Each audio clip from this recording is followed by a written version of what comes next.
ಓಂ ಶಾಂತಿ. ಇಂದಿನ ಮುರಳಿ ದಿನಾಂಕ 27 ಮೇ 2026. ಮುರಳಿ महावाक्यಗಳು. मीठे बच्चे, कालों का काल बाबा आया है तुम्हें काल पर जीत प्राप्त कराने.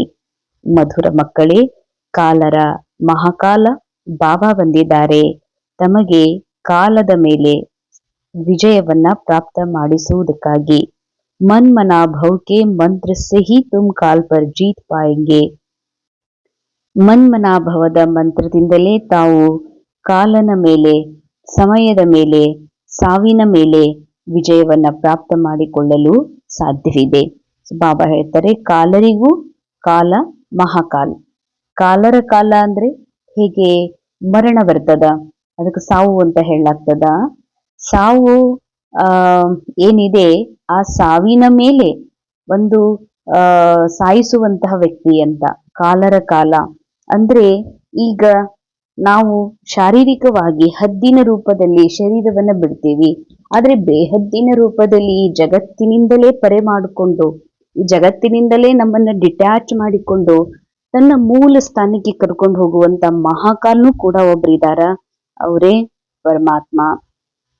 ಇನ್ನೊಂದು ಸಮಯಾತೀತವಾದ ಜಗತ್ತಿನ ಮಹಾನ್ ಪುರುಷ ಅಥವಾ ಸಮಯಾತೀತವಾದಂತಹ ಒಂದು ದಿವ್ಯ ಶಕ್ತಿನೇ ಪರಮಾತ್ಮ. ಕಾಲರ ಕಾಲ. ಕಾಲ ಅಂತ ಸಾವಿಗೂ ಹೇಳಾಗ್ತದ, ಕಾಲ ಅಂತ ಸಮಯಕ್ಕೂ ಹೇಳಾಗ್ತದ.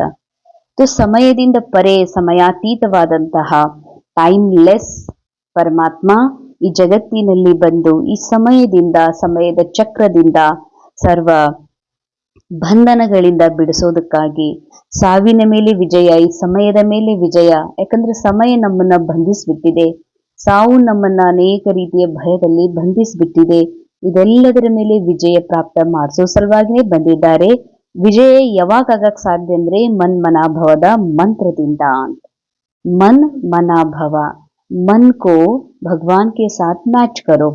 ಈ ಮನಸ್ಸೇನಿದೆ ಇದು ಆಕ್ಚುಲಿ ಮೂಲ ಮನಸ್ಸು ಪರಮಾತ್ಮನ ಸಮಾನಿದೆ. ಪರಮಾತ್ಮನ ಸಮಾನ ಇರುವಂತಹ ಈ ಮನಸ್ಸು ರಾವಣನ ಸಂಘದಲ್ಲಿ ಬಂದು ರಾವಣನ ಅನೇಕ ಬಿಲೀಫ್ ಸಿಸ್ಟಮ್ ಅಲ್ಲಿ ಸಿಕ್ಕಾಕೊಂಡಿದೆ. ತನಗೆ ಸಾಯುವಂತಹ ವ್ಯಕ್ತಿ ಅಂತನೋ, ಅಥವಾ ನಾ ಮನುಷ್ಯ ಅಂತನೋ, ನಾನು ಮುದುಕನಾಗ್ತೀನಿ, ನಾನು ಬಹಳ ಹೆಲ್ದಿ ಇದ್ದೀನಿ, ಹೀಗೆ ಅನೇಕ ರೀತಿಯ ಅಲ್ಪಕಾಲಿಕ ಸಮಯದ ಬಂಧನದಲ್ಲಿ ಬಂಧಿತಾಗಿದೆ ಈ ಮನಸ್ಸು. ಅದಕ್ಕಾಗಿ ಈ ಮನಸ್ಸನ್ನ ಪರಮಾತ್ಮನ ಮನಸ್ಸಿನ ಜೊತೆಗೆ ಮ್ಯಾಚ್ ಮಾಡುವಂತ, ಭಗವಂತನ ಮನಸ್ಸಿನ ಜೊತೆಗೆ ಮ್ಯಾಚ್ ಮಾಡೋದು ಅಂದ್ರ ಈ ಮನಸ್ಸೇ ನಾನಲ್ಲ ಅಂತ ಮನಸ್ಸನ್ನೇ ಪೂರ್ಣ ಭಗವಂತನಿಗೆ ಅರ್ಪಣೆ ಮಾಡ್ಬಿಡೋದು ಅಂತ. ವಿಚಾರಗಳನ್ನ, ಭಾವನೆಗಳನ್ನ, ಮನಸ್ಸನ್ನ, ಅನುಭವಗಳನ್ನ, ಸರ್ವಸ್ವವನ್ನೇ ಪರಮಾತ್ಮ ತಂದೆಗೆ ಯಾವಾಗ ಅರ್ಪಣೆ ಮಾಡ್ತಿರೋ ಆಗ ಬಾಬಾ ಹೇಳ್ತಾರೆ ಕಾಲದ ಮೇಲೆ ಸಂಪೂರ್ಣ ವಿಜಯವನ್ನ ಪ್ರಾಪ್ತ ಮಾಡ್ಕೊಳ್ತೀರಿ. प्रश्न,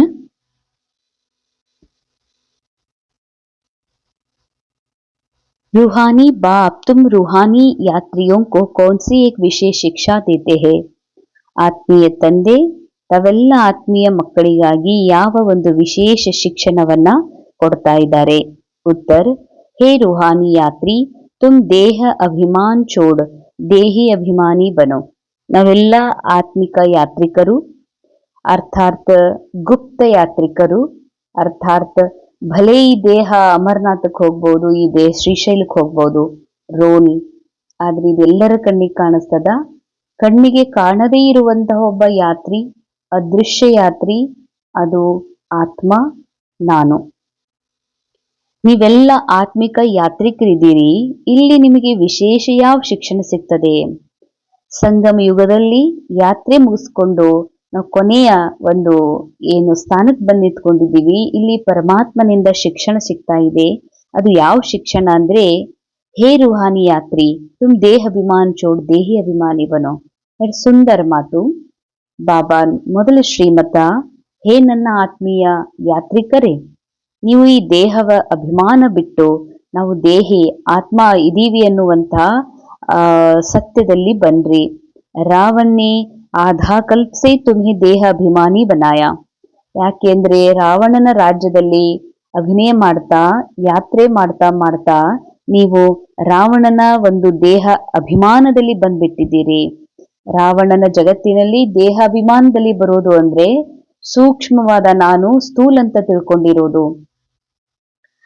ಸಿಕ್ಕಂತ ಪಾತ್ರೆ ಏನ್ ಸ್ಥೂಲ್ ಇದೆ ಅದೇ ನಾನು ಅಂತ ತಿಳಿದಿರೋದು. ಅಮರನಾದ ನಾನು ಸಾಯುವ ವ್ಯಕ್ತಿ ಅಂತ ತಿಳ್ಕೊಂಡಿರೋದು. ಅಥವಾ ಸಂಪೂರ್ಣದಂತ ನಾನು ಅಪೂರ್ಣಿದ್ದೀನಿ, ನನಗಿದು ಅವಶ್ಯಕದ, ಇದು ನನ್ಗೆ ಬೇಕು, ನಾನು ಗಳಿಸ್ಬೇಕು, ನಾನು ಕೂಡಿಡ್ಬೇಕು ಅಂತ ಇದೇನ್ ತಲೆಯಲ್ಲಿ ಬಂತೋ ಇದೆಲ್ಲ ದೇಹ ಅಭಿಮಾನ್. ಅದಕ್ಕೆ ಬಾಬಾ ಅಂತಾರೆ ದೇಹಿ ಅಭಿಮಾನಿ ಆಗ್ರಿ. ಅರ್ಥಾತ್ ನಾ ಆತ್ಮ ಇದ್ದೀನಿ, ಅಮರ್ ಇದ್ದೀನಿ, ಅತಿ ಸೂಕ್ಷ್ಮ ಇದ್ದೀನಿ ಮತ್ತು ಸಂಪೂರ್ಣ ಇದ್ದೀನಿ. ಎಲ್ಲಕ್ಕಿಂತ ಮುಖ್ಯ ನಾ ಪರಮಾತ್ಮ ಸಮಾನ್ ಇದ್ದೀನಿ. ಯಾಕೆ ಅಂದ್ರೆ ನಾ ಪರಮಾತ್ಮನ ಸಂತಾನಿದ್ದೀನಿ. ये रूहानी ज्ञान सुप्रीम रूह ही तुम्हें देता और कोई दे नहीं सकता. ಈ ಆತ್ಮೀಯ ಜ್ಞಾನ ಆತ್ಮೀಯ ತಂದೆ ಪರಮಾತ್ಮ ಮಾತ್ರ ತಮ್ಮ ಕೊಡಕ್ ಸಾಧ್ಯ. ಇದು ಕೊಡಲಿಕ್ಕೆ ಬೇರೆ ಯಾರಿಂದಲೂ ಕೂಡ ಸಾಧ್ಯವಿಲ್ಲ ಅಂತಾರೆ ಬಾಬಾ. ಧಾರಣೆಗಾಗಿ ಮುಖ್ಯ ಸಾರ, ರೂಹಾನಿ ಯಾತ್ರಾ ಕರ್ನಿ ಹೇ ಔರ್ ಕರಾನಿ ಹೇ. ಬಾಬಾ ಹೇಳ್ತಾರೆ ಆತ್ಮೀಯ ಯಾತ್ರೆಯನ್ನ ಮಾಡಬೇಕು ಮತ್ತು ಮಾಡಿಸಬೇಕು. ಮಾಡಬೇಕು ಅರ್ಥಾತ್ ನಿರಂತರ ಆತ್ಮ ಆಗಿರುವ ಪ್ರಾಕ್ಟೀಸ್ ಮಾಡೋದು ಮತ್ತು ಇನ್ನೊಬ್ಬರಿಗೆ ನೆನಪು ಕೊಡಿಸೋದು. ಇದಾಗಿದೆ ಸ್ಥೂಲವಾದ ಪುರುಷಾರ್ಥ. ಇದ್ರ ಸೂಕ್ಷ್ಮ ಪುರುಷಾರ್ಥ ಅಂದ್ರೆ ನಾ ಆತ್ಮ ಆಗಿರುವ ಸತ್ಯವನ್ನ ಅನುಭವ ಮಾಡೋದ್ರ ಜೊತೆಯಲ್ಲಿ ಈ ಮನಸ್ಸಿನಲ್ಲಿ ಅನೇಕ ವಿದ್ರೋಹಿ ವಿಚಾರಗಳದಾವ. ರಾವಣನ ಸಂಘದಲ್ಲಿ ಬೆರೆತಂತ ವಿಚಾರಗಳದಾವ, ದೇವಾನದ ವಿಚಾರಗಳು. ಅವೆಲ್ಲವುಗಳಿಗೆ ತಿಳಿಸ್ಬೇಕಾಗಿದೆ ನಾವು ಆತ್ಮ ಇದ್ದೀವಿ, ಆತ್ಮಿಕ ಯಾತ್ರಿಕರಿದ್ದೀವಿ, ನಾವು ಸ್ಥೂಲಲ್ಲ ಅಂತ. ಸ್ವಯಂ ಕೋ ಸತೋ ಪ್ರಧಾನ್ ಬನಾನೆ ಕೆ ಲಿಯೆ ಏಕ್ ಬಾಬಾ ಕೋ ಯಾದ್ ಕರ್ನಾ ಹೇ. ಸ್ವಯಂ ಅರ್ಥಾತ್ ಇಲ್ಲಿ ಮನಸ್ಸನ್ನ ಸತೋ ಪ್ರಧಾನ ಮಾಡ್ಕೊಳ್ಬೇಕು ಅಂತಂದ್ರೆ ಬಾಬಾ ಹೇಳ್ತಾರ ಸತೋ ಪ್ರಧಾನ ಮಾಡ್ಕೊಳ್ಳೋದಕ್ಕೆ ಒಬ್ಬ ತಂದೆ ನೆನಪನ್ನೇ ಮಾಡ್ರಿ. ಆತ್ಮ ಅಭಿಮಾನಿ ಆಗುವಂತ ಪೂರ್ಣ ಪುರುಷಾರ್ಥವನ್ನ ಮಾಡಬೇಕಾಗಿದೆ. सेकंड पॉइंट, काल पर विजय पाने के लिए ಶಿಕ್ಷಾ ಕೋ ಧ್ಯಾನ್ ಪರ್ ರಖನಾ ಹೇ. ಬಾಬಾ ಹೇಳ್ತಾರೆ ಸಾವಿನ ಮೇಲೆ ವಿಜಯ ಆಗ್ಬೇಕು ಅಂದ್ರೆ, ಈ ಸಮಯದ ಮೇಲೆ ವಿಜಯ ಆಗ್ಬೇಕು ಅಂತಂದ್ರೆ, ಈ ಎಲ್ಲ ಬಂಧನಗಳಿಂದ ಮುಕ್ತರಾಗೋದಕ್ಕಾಗಿ ಬಾಬಾ ಕೊಟ್ಟಿರುವಂತಹ ಶಿಕ್ಷಣದ ಮೇಲೆ ಬಹಳ ಗಮನ ಕೊಡ್ರಿ. ಅರ್ಥಾತ್ ಅದನ್ನ ಪ್ರಾಕ್ಟಿಕಲ್ ನಲ್ಲಿ ತನ್ರಿ ಅಂತಾರೆ ಬಾಬಾ. ಅಪನೆ ಕೋ ರೂಹ ಸಮಜ್ ರೂಹೋಂ ಕೋ ಜ್ಞಾನ ದೇನಾ ಹೇ. ತಮಗೂ ಆತ್ಮ ಅಂತ ತಿಳಿದು ಅನ್ಯರಿಗೂ ಕೂಡ ಆತ್ಮ ಸ್ವರೂಪದಲ್ಲಿ ನೋಡ್ತಾ ಜ್ಞಾನವನ್ನ ಕೊಡಬೇಕಾಗಿದೆ.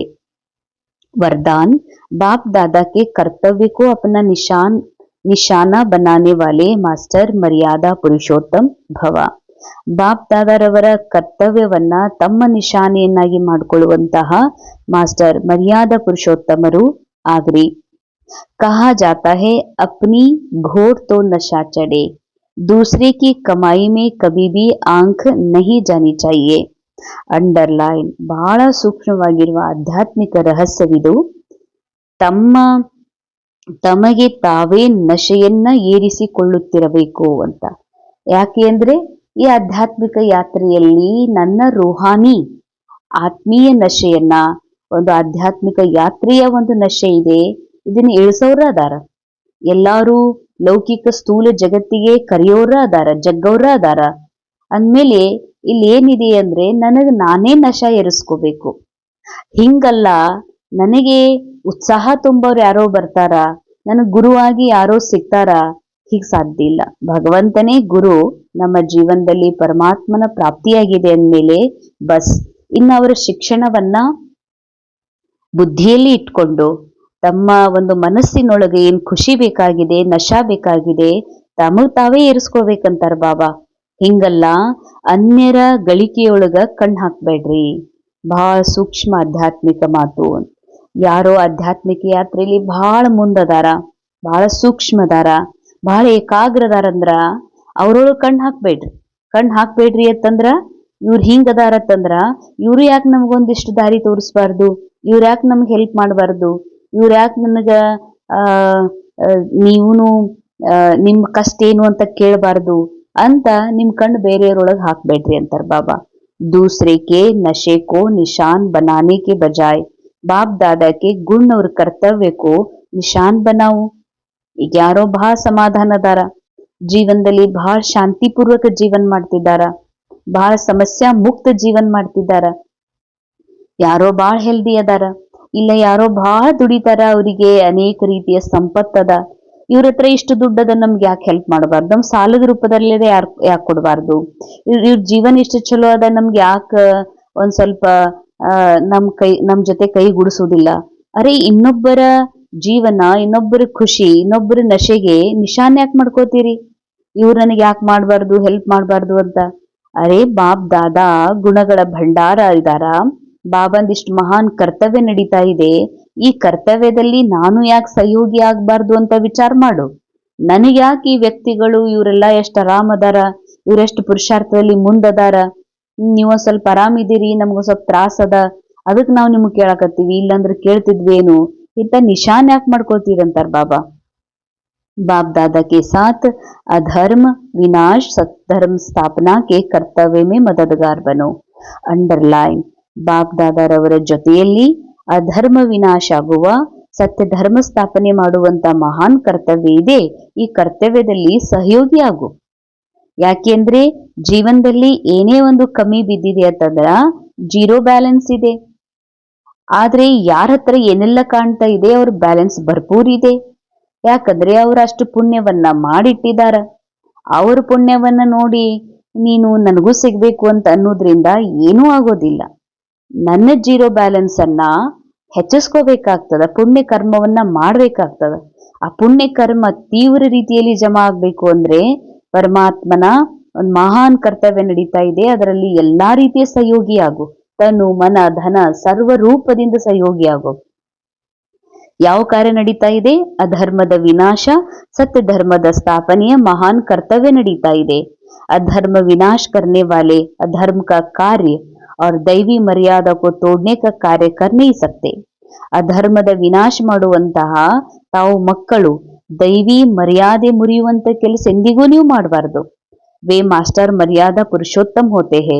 ಯಾಕೆಂದ್ರೆ ಸತ್ಯ ಧರ್ಮದ ಸ್ಥಾಪನೆಯ ಕಾರ್ಯದಲ್ಲಿ ತೊಡಗಿರುವಂತಹ ಮಕ್ಕಳು ಮರ್ಯಾದಾ ಪುರುಷೋತ್ತಮರಾಗಿರೋದ್ರಿಂದ ಅವರೆಂದಿಗೂ ಇನ್ನೊಬ್ಬರಿಗೆ ಯಾಚನೆ ಮಾಡುವ, ಇನ್ನೊಬ್ಬರ ಸುಖವನ್ನ ನೋಡಿ ತ್ರಾಸ ಮಾಡ್ಕೊಳ್ಳುವ, ಇನ್ನೊಬ್ಬರ ಆರೋಗ್ಯವನ್ನ ನೋಡಿ ಮನಸ್ಸಿನಲ್ಲಿ ನೊಂದುಕೊಳ್ಳುವಂತ ಕೆಲಸ, ಅಧರ್ಮದ ಕೆಲಸ ಮಾಡೋದಿಲ್ಲ. ಎಲ್ಲರನ್ನು ನೋಡಿ ಖುಷಿ ಪಡ್ತಾರೆ, ಆದ್ರೆ ತನ್ನ ಒಂದು ಅನುಕೂಲತೆಗಾಗಿ, ತನ್ನ ಜೀವನ ಶ್ರೇಷ್ಠತೆಗಾಗಿ ಸ್ವಯಂ ಭಗವಂತನ ಕಾರ್ಯದಲ್ಲಿ ಸಹಯೋಗಿ ಆಗ್ತಾರೆ ಹೊರತಾಗಿ ನೀವು ನಮ್ಗೆ ಸಹಯೋಗ ಕೊಡ್ರಿ, ನಮ್ಗೆ ಎತ್ರಿ, ನಮ್ ಹಿಂದ ಬ್ಯಾಕ್ ಬೋನ್ ಆಗ್ರಿ, ಇಂಥ ಯಾಚನೆಯ ಕಾರ್ಯವನ್ನ ಎಂದಿಗೂ. ಯಾಕಂದ್ರೆ ಆಧ್ಯಾತ್ಮಿಕ ಯಾತ್ರೆ ಇದು ಏಕಾಂಗಿ ಯಾತ್ರೆ, ಇದು ಒಂಟಿ ಯಾತ್ರೆ. ಇದರಲ್ಲಿ ನೀವು ಬನ್ರಿ, ನನ್ ಹಿಂದ್ ಬ್ಯಾಕ್ ಬೋನ್ ಆಗ್ರಿ, ಸಪೋರ್ಟಿವ್ ಆಗ್ರಿ ಅಂದ್ರೆ ಇದು ನಡಿಲಾರದಂಥದ್ದು. ಅದಕ್ಕಾಗಿ ಬಾಬಾ ಹೇಳ್ತಾರ, ಬಾಬಾ ಅದಾರಲ್ಲ, ಬಾಬನಿಗೆ ನಿಶಾನೆ ಮಾಡ್ಕೊಡ್ರಿ, ಬಾಬನ್ ಮಹಾನ್ ಕರ್ತವ್ಯದಲ್ಲಿ ಭಾಗಿಯಾಗ್ರಿ, ನಿಮ್ಮ ಪುಣ್ಯದ ಬ್ಯಾಲೆನ್ಸ್ ಆಟೋಮೆಟಿಕ್ ಹೆಚ್ಚಾಗ್ತಾ ಹೋಗ್ತದೆ. ಸ್ಲೋಗನ್: नॉलेजफुल बन, व्यर्थ प्रश्नों को स्वाहा कर दो तो समय बच जाएगा. ನಾಲೆಜ್ಫುಲ್ ಅರ್ಥಾತ್ ವಾಸ್ತವಿಕತೆಯೊಳಗ್ ಬಾ. ನಿನ್ಗ ರೋಲ್ ಅಂತ ತಿಳ್ಕೊಂಡು ರೋಲ್ನ ಪಾಸ್ಟಿಗೂ ಹೋಗ್ಬೇಡ, ರೋಲ್ನ ಫ್ಯೂಚರಿಗೂ ಹೋಗ್ಬೇಡ. ವರ್ತಮಾನದಲ್ಲಿ ನಾನು ನಿರಾಕಾರ ಆತ್ಮ ಇದೀನಲ್ಲ, ಈ ಸತ್ಯದಲ್ಲಿ ಸ್ಥಿತ ಆಗು ಮತ್ತು ವ್ಯರ್ಥ ಪ್ರಶ್ನೆಗಳನ್ನ ಬಾಬಾಗ್ ಸ್ವಾಹ ಮಾಡು. ಪ್ರಶ್ನೆ ಯಾವಾಗ ಹುಡ್ತದ? ನನ್ ಅತೀತಕ್ಕೆ ಹೋದಾಗ, ನನ್ಗೆ ಹಿಂಗೆ ಯಾಕಾಯ್ತು, ಇವ್ರು ಹಿಂಗೆ ಯಾಕೆ ಮಾಡಿದ್ರು ಅಂತ. ಇಲ್ಲ ಭವಿಷ್ಯಕ್ಕೆ ಹೋದಾಗ ಏನಾಗುತ್ತೋ ಏನೋ, ಏನ್ ಮಾಡ್ಲಿ, ಹೆಂಗ್ ಮಾಡ್ಲಿ, ಹಿಂಗಾದ್ರೆ ಹೆಂಗ್ ಮಾಡ್ಲಿ. ವರ್ತಮಾನದಲ್ಲಿ ಪ್ರಶ್ನೆ ಇಲ್ಲ. ಪ್ರೆಸೆಂಟ್ ಟೈಮ್ ಏನಿದೆ, ನಾ ಆತ್ಮ, ಬಸ್ ಈ ಸೆಕೆಂಡ್, ಈ ಒಂದು ಸೆಕೆಂಡ್ ಏನಿದೆ, ಈ ಸೆಕೆಂಡೇ ನನ್ನ ಪ್ರಶ್ನೆಗಳಿಂದ ಪರ್ಯಾದಂತ ಸ್ಥಿತಿ. ಅದಕ್ಕೆಲ್ಲಾ ಪ್ರಶ್ನೆಗಳನ್ನ ಬಾಬಾಗ್ ಸ್ವಾಹ ಮಾಡ್ರಿ, ಅವಾಗ ನಿಮ್ಮ ಬಹಳ ಅಮೂಲ್ಯವಾದ ಸಮಯ ಉಳಿತಾಯ ಆಗ್ತದ. ಅವ್ಯಕ್ತಿ ಶಾರೆ ಸದಾ ಅಚಲ್ ಅಡೋಲ್ ಏಕ ರಸ್ಥಿತಿಯ ಅನುಭವ ಮಾಡ್ರಿ. कोई भी संकल्प आए तो ऊपर देकर स्वयं निसंकल्प होकर चलते जाओ. विचार देना, इशारा देना यह दूसरी बात है. ಏನೇ ಒಂದು ಸಂಕಲ್ಪ ನಡೀತದತ್ತಂದ್ರ ಮೊದಲು ಮೇಲ್ಗಡೆಗೆ ಕಳಿಸ್ಕೊಡ್ರಿ. ಅಂದ್ರೆ ಏನೇ ಒಂದು ವಿಚಾರ ಬಂತು ಬಾಬಾ ಅರ್ಪಿತ್. ಅಂದ್ರೆ ಏನೇ ಒಂದು ರಾಶಿ ಆಯ್ತು ಅಂದ್ರೆ ಮೊದಲ ಸ್ವಾಮಿಗಳಿಗೆ ದೇವರಿಗೆ ಅರ್ಪಣೆ ಮಾಡ್ತಿದ್ರು ಲೌಕಿಕದಲ್ಲಿ. ಹಂಗೆ ಏನೇ ವಿಚಾರ ಬರ್ಲಿ ಮೊದ್ಲು ಬಾಬಾಗ ಅರ್ಪಣೆ ಮಾಡ್ರಿ, ನಿಸ್ಸಂಕಲ್ಪ ಆಗಿ ನಡೀರಿ. ಆ ವಿಚಾರ ನಂದು ಅಂತ ಅನ್ಕೋಬೇಡ್ರಿ. ವಿಚಾರ देना इशारा देना या दूसरी बात है, हलचल में आना या दूसरी बात है ना. ವಿಚಾರ ಇದ್ದದ್ ಬಾಬಾ ಕೊಡೋದು ಬೇರೆ, ವಿಚಾರ ಹಿಂಗ್ ಬಂತು ಅಂತ ಹೇಳಿ ಮನಸ್ಸಿನೊಳಗ ವಿಚಾರ ಅಂದ್ರೆ ಏನೋ ನನ್ಗ ಆರಾಮ್ ತಪ್ತದ ಅಥವಾ ಏನೋ ಲಾಸ್ ಆಯ್ತು ಅಂತ, ಏನೋ ನನಗ ಒಂಥರ ಅನಿಸ್ತಾ ಇದೆ, ಕೆಟ್ಟ ಅನಿಸ್ತಾ ಇದೆ ಅಂತ ವಿಚಾರ ಬಂತ ತಿಳ್ಕೊಳ್ಳೋದು ಮೊದಲು ಬಾಬಾ ಕೊಟ್ಬಿಡ್ರಿ. ಬಾಬಾ ಈ ವಿಚಾರ ಮುಕ್ತ ಆತ್ಮ ಇದ್ದೀನಿ, ಈ ವಿಚಾರ ಏನ್ ಕಾಣ್ತಾ ಇದೆ ಇದು ನಾನಲ್ಲ ಅಂತ ಬಾಬಾ ಇದು ನೀವು ತಗೊಳ್ರಿ, ನೀವ್ ಏನ್ ಮಾಡ್ತೀರಿ ಮಾಡ್ರಿ ಅಂತ. ಆದ್ರ ವಿಚಾರ ಬಾಬಾ ಕೊಡುದ್ ಬೇರೆ, ಆ ವಿಚಾರದ ಪ್ರತಿ ಹಲ್ಚಲ್ ಆಗೋದ್ ಬೇರೆ. तो सदा एक रस ಸಂಕಲ್ಪ ಕಿಯಾ ಅವ್ರ ನಿಸಂಕಲ್ಪ ಬನೆ. ಸಂಕಲ್ಪ ಅಂತೂ ಬರುದೇ ಶರೀರ ಎಂಡಾಗುವವರೆಗೆ. ಆ ಸಂಕಲ್ಪಗಳು ನಂದ್ ಅನ್ಕೋಬೇಡ, ನೀ ಬಾಬಾಗ ಅರ್ಪಣೆ ಮಾಡು, ನಿರ್ಸಂಕಲ್ಪ ಆಗು. ಸದಾ ಧ್ಯಾನ್ ರಹೆ ಮುಜೆ ಕರ್ಮೇಂದ್ರಿಯ ಜೀತ್ ಬನ್ನ ಹೇ. ಸದಾ ಗಮನ ಇರ್ಲಿ, ನಾನು ಕರ್ಮೇಂದ್ರಿಯ ಜೀತ್ ಆಗ್ಬೇಕಾಗಿದೆ. कोई एक कर्मेंद्रिय की आकर्षण भी एक बाबा का बनने नहीं देगा. ಕರ್ಮೇಂದ್ರಿಯದ ಯಾವುದೇ ಒಂದು ಆಕರ್ಷಣೆ ಇದ್ರೂ ಕೂಡ ನಾನಂದ್ರೆ ವಿಚಾರ, ನಾನು ಅಂದ್ರೆ ಭಾವನಾ, ನಾನು ಅಂದ್ರೆ ಕಣ್ಣ, ನಾನಂದ್ರೆ ಈ ಮಾತು, ಈ ವಿಚಾರ ನಾನು ಅಂತೆ ಒಂದೇ ಒಂದು ಆಕರ್ಷಣೆ ನಿಮ್ಗೆ ಸೆಳೀತು ಅಂತಂದ್ರೆ ನೀವು ಬಾಬನ್ ಮಗು ಆಗಿರುವುದಿಲ್ಲ, ಅವಾಗ ರಾವಣನ ಮಗು ಆಗಿರ್ತೀರಿ. ಅಂದ್ಮೇಲೆ ಏಕರಸ ಸ್ಥಿತಿಯಲ್ಲಿ ಸ್ಥಿತ ರಾಗಕ್ಕಾಗೋದಿಲ್ಲ. ಅದಕ್ಕಾಗಿ ಮನಸ್ಸು ಹಲ್ಚಲ್ ಆಗ್ತದ. ಅದಕ್ ಬಾಬಾ ಹೇಳ್ತಾರ ಏನೇ ವಿಚಾರ ಬರ್ತದ, ನನಗೆ ಈ ತರ ವಿಚಾರ ಬರ್ತದ ಏನ್ ಮಾಡ್ಲಿ ಅಂತ ಯಾಕಂತೀವಂದ್ರ ಇದು ವಿಚಾರ ನಂದು, ಮನಸ್ಸು ನಂದು, ಜೀವನ್ ನಂದು. ನನಗೆ ಇಂಥ ವಿಚಾರ ಯಾಕೆ ಬಂತು, ಹಲ್ಚಲ್ ಆಗುದೇ. ಈ ಜೀವನ್ ಬಾಬಂದು, ಈ ಜೀವನದಲ್ಲಿ ಏನ್ ಮನಸ್ಸಿದೆ, ರೋಲ್ ಒಳಗ್ ಮನಸ್ಸಿದೆ, ಈ ಮನಸ್ಸು ಬಾಬಂದು, ಮನಸ್ಸಿನಲ್ಲಿ ಹುಟ್ಟುವ ಪ್ರತಿ ವಿಚಾರ ಬಾಬಂದು ನನಗೆ ಚಿಂತಿ, ನನ್ನ ಸ್ಥಿತಿ ಏಕರಸ್. ಯಾಕಂದ್ರೆ ಹೇಗೆ ಮಮ್ಮ ಬಾಬಾ ದಾದಿಜಿಯವರು ಬರುವ ಪ್ರತಿ ವಿಚಾರನೂ ಬಾಬಾ ಭೋಗಿಡ್ತಿದ್ರು, ಇರುವ ಪ್ರತಿ ವಿಚಾರನೂ ಬಾಬಾಗ ಅರ್ಪಣೆ ಮಾಡ್ತಿದ್ರು. ಅದಕ್ಕೆ ಅವ್ರ ಸ್ಥಿತಿ ನಿರ್ಸಂಕಲ್ಪ ಇತ್ತು, ಧೈರ್ಯವಾನ್ ಸ್ಥಿತಿ ಇತ್ತು. ನಾವು ಈ ವಿಚಾರ ನಂದು ಅನ್ಕೋತೀವಿ, ನನ್ ಮನಸ್ಸಿಗಿಂತ ವಿಚಾರ ಬಂತು, ಅದಕ್ಕ ಅಂತ ವಿಚಾರ ಬಂದ್ಮೇಲೆ ಮನಸ್ಸಿಗೆ ಕೆಟ್ಟ ಅನಿಸ್ತದ, ಗಿಲ್ಟ್ ಫೀಲ್ ಆಗ್ತದ, ನೋವು ಅನಿಸ್ತದ. ಬಾಬಾ ಅಂತಾರೆ ನನ್ ವಿಚಾರ ಅನ್ಕೋತೀರಂದ್ರನೇ ವಿಕರ್ಮ, ಹಲ್ಚಲ್ ಆಗ್ತದ, ಅದು ಬಾಬಾಗ ಅರ್ಪಣೆ ಮಾಡ್ಬೇಡ್ರಿ. ಓಂ ಶಾಂತಿ. ಇಂದಿನ ಮುರಳಿಯ ಮಹಾವಾಕ್ಯದ ಅನುಭವ ಮಾಡೋಣ. ಬಾಬಾ ಕಾಲರ ಕಾಲ ಮಹಾಕಾಲ ಈ ಸೃಷ್ಟಿಗೆ ಬಂದಿದ್ದಾರೆ. ನನ್ನನ್ನು ಪುನಃ ಸಮಯದ ಮೇಲೆ, ಸಾವಿನ ಮೇಲೆ ವಿಜಯವನ್ನ ಕೊಡಿಸಲು. ಅದಕ್ಕಾಗಿ ಸದಾ ನಾನು ಆತ್ಮ ನನ್ನ ಮನಸ್ಸನ್ನ ಮನ್ಮನಾಭವದ ಸ್ಥಿತಿಯಲ್ಲಿ ಸ್ಥಿತಗೊಳಿಸಿ ಮನಸ್ಸನ್ನ ಪರಮಾತ್ಮ ತಂದೆಗೆ ಅರ್ಪಣೆ ಮಾಡಿ ಸದಾ ನಾನು ನನ್ನ ನಿಶ್ಚಿಂತ, ನನ್ನ ನಿರಾಕಾರಿ, ನಿಸ್ಸಂಕಲ್ಪ ಸ್ಥಿತಿಯಲ್ಲಿ ಸ್ಥಿತವಾಗುತ್ತಿದ್ದೇನೆ. ಮಾನವ ಜೀವನದಲ್ಲಿ ನನಗೆ ನಾನು ದೇಹವೆಂದು ತಿಳಿದು ಸಮಯದ ಬಂಧನದಲ್ಲಿ ಸಿಲುಕಿ ಸಾವಿನ ಭಯದಲ್ಲಿ ಮುಳುಗಿ ಅನೇಕ ದುಃಖ, ಚಿಂತೆ ಅನುಭವ ಮಾಡುತ್ತಿದ್ದೆ. ನಾನು ಸತ್ತರೆ ಹೇಗೆ, ನನಗೇನಾದರೂ ಆದರೆ ಹೇಗೆ ಎನ್ನುವ ಅಜ್ಞಾನದ ಅನೇಕ ರೀತಿಯ ಭ್ರಮೆಯೊಳಗ ಮುಳುಗಿ ಹೋಗಿದ್ದೆ. ಈಗ ನನಗೆ ಪರಮಾತ್ಮ ತಂದೆಯ ಸತ್ಯ ಜ್ಞಾನ ಪ್ರಾಪ್ತವಾದ ಮೇಲೆ ನಾನೀಗ ನಿರ್ಭಯ, ನಿಶ್ಚಿಂತ ಸ್ಥಿತಿಯನ್ನ ಪ್ರಾಪ್ತ ಮಾಡಿಕೊಂಡಿರುವೆ. ಯಾಕೆಂದರೆ ನನಗೀಗ ಅರ್ಥವಾಗಿದೆ, ನಾನು ಸಾಯುವ ಸ್ಥೂಲ ದೇಹವಲ್ಲ, ನಾನು ಆತ್ಮ. ಈ ಸಮಯದ ಬಂಧನದಿಂದ ಪರೆಯಾಗಿರುವೆ. ನಾನು ಆತ್ಮ ಸ್ವಯಂ ಟೈಮ್ಲೆಸ್ ಇದ್ದೀನಿ. ಈ ರೋಲ್ ಕಾಲದ ಬಂಧನದಲ್ಲಿದೆ. ನಾನು ಆತ್ಮ ಸಮಯ ಅತೀತವಾಗಿದ್ದೇನೆ. ಹೀಗಾಗಿ ನನ್ನ ಈ ಪರಮ ಸತ್ಯದ ಈ ಸ್ಮೃತಿಯಿಂದ ಸದಾ ನಿಸ್ಸಂಕಲ್ಪ, ಸದಾ ಏಕರಸ್ ಹಾಗೂ ಸದಾ ನನ್ನ ಸ್ಥಿತಿಯು ಮನ್ಮನಾಭವದಲ್ಲಿ ಸ್ಥಿತವಾಗುತ್ತಿದೆ. ಇದೇ ಪುರುಷಾರ್ಥದ ಅತಿ ಸೂಕ್ಷ್ಮ ಯಾತ್ರಾ, ಅತಿ ಶ್ರೇಷ್ಠ ಉನ್ನತ ಅವಸ್ಥೆಯೂ ಆಗಿದೆ. ಓಂ ಶಾಂತಿ, ಓಂ ಶಾಂತಿ.